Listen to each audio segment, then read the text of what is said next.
Let me put it this way. Where I served, it was hot all the time. It was just hot. I got used to it. It was just hot. In winter, okay. So Moquegua, I was there for a total of 4.5 months. That was desert. And then when it was starting to cool down, it was hot. There are no other words. It was hot all the time. And like I was wearing a backpack that I was trudging around with. There would be sweat up and down that thing. It was gross. My second companion, he was a lot more dynamic than the first one. He would he this wasn't me. This happened with another missionary. I guess he talked to him, but the other missionary was in the mission home getting into the mission, and his name was Elder Ortiz, and Elder Ortiz just walks in the room. He spoke some English, even though he was Colombian. First thing he says, "It is hotter than hell in here."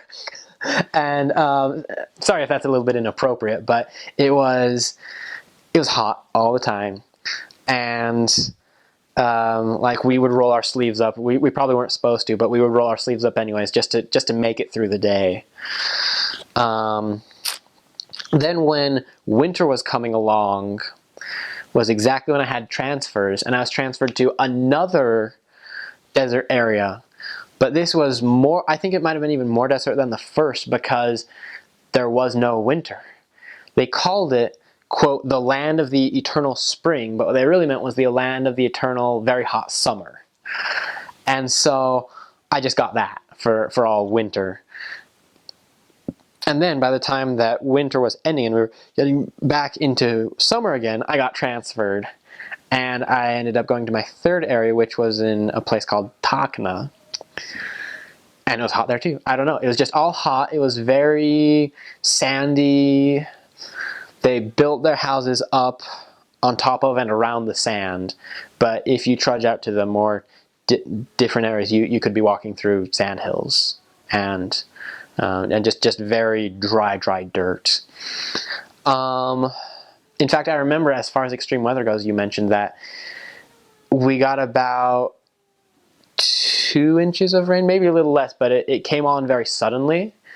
But I mean, it was comparatively speaking a very, very small amount of rain, but it caught everyone off guard.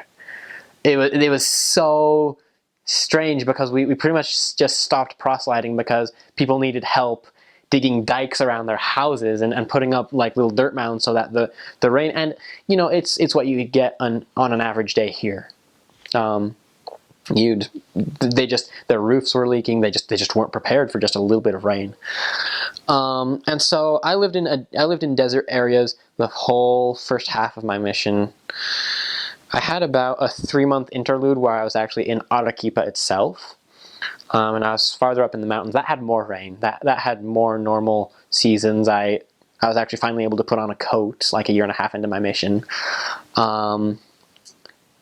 But in my experience, it was very desert and very dry and very hot pretty much all the time.